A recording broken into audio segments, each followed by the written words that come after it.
The courtroom was silent, every eye fixed on her. The prosecution had spent days building what they called an unbreakable case, brick by painful brick. They presented a mountain of evidence, expert witnesses, and heart-wrenching testimony, all designed to paint her as the villain. It was a relentless assault, a calculated strategy to crush her spirit before the jury even began to deliberate. Each new piece of evidence was a blow, each question a jab. You could feel the weight of it all pressing down, an immense pressure meant to shatter her defense and her composure. To everyone watching, it looked like the end. The prosecution rested their case with a confident smirk, believing they had sealed her fate. They thought they had buried her under an avalanche of accusations. But then something shifted. It was her turn to speak. She stood up, not with the defeated posture everyone expected, but with a quiet strength that seemed to radiate from her very core. She didn't lash out. She didn't crumble. Instead, she began to take their case apart, piece by piece, with unnerving calm and precision. It was like watching a master artisan at work. She took each piece of their unbreakable evidence and examined it, not as an attack, but as a component. She absorbed the impact of every accusation, turning the force of their arguments against them. It wasn't a defense, it was a deconstruction. She addressed the first piece of evidence, a grainy security video. The prosecution had claimed it showed her at the scene, but she didn't just deny it.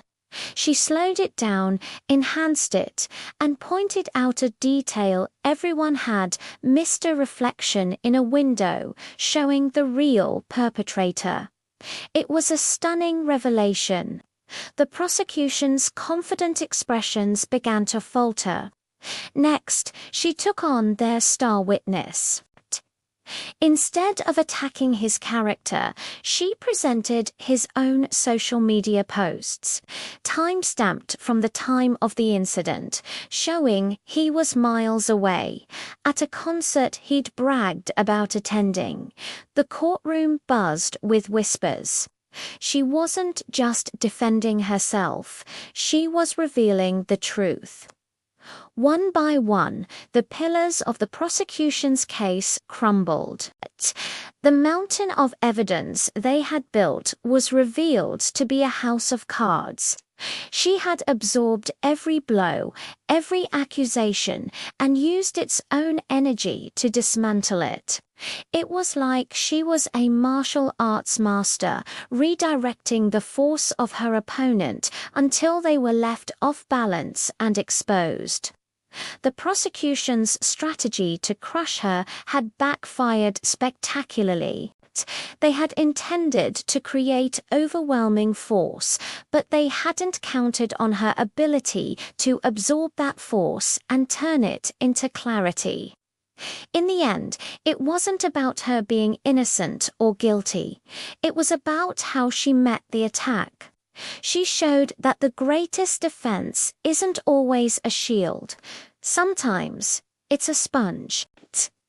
She absorbed the negativity, the pressure, and the lies, and she squeezed out nothing but the pure, undeniable truth. The jury returned their verdict in record time: not guilty. As she walked out of the courtroom, she wasn't just a free woman. She was a symbol of resilience. A testament to the idea that when they try to crush you with overwhelming force, you don't always have to push back. Sometimes the most powerful thing you can do is absorb the impact and let their own weight bring them down. Thanks for watching, and if you enjoyed this story, don't forget to like and subscribe for more.